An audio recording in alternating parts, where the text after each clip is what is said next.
পরিবারের বড় ছেলে ছিল সোহেল।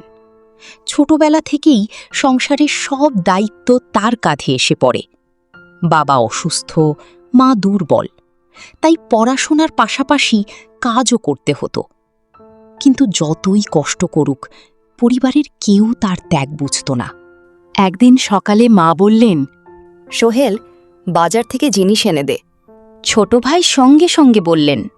ও তো সারাদিন বাসার কাজই করে, আর কি পারে। ছোট বোন হাসতে হাসতে বলল,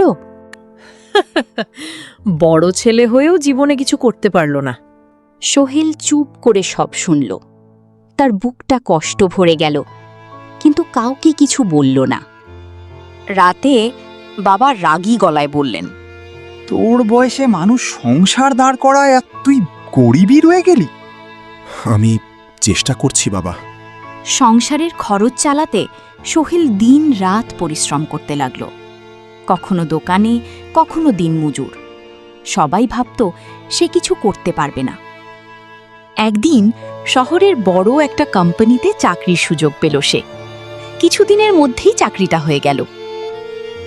সোহেল খুশি হয়ে বাড়িতে এসে বলল, মা, আমি চাকরি পেয়েছি। সত্যি? ভাইয়া, তুই পারছিস। কয়েক বছরের মধ্যে সে অনেক সফল হয়ে গেল। নতুন বাড়ি করল, বাবার চিকিৎসার টাকা দিল, ভাই বোনদের পড়াশোনার খরচ দিল। একদিন বাবা বলল, বাবা, আমরা তোকে বুঝতে পারিনি। বাবা, পরিবারের বড় ছেলে কষ্ট লুকিয়ে রাখে, কারণ সে চায় সবাই ভালো থাকুক। সেদিন তারা সবাই বুঝল যে মানুষটাকে তারা অবহেলা করছিল, সেই মানুষটাই ছিল একমাত্র উছিলা।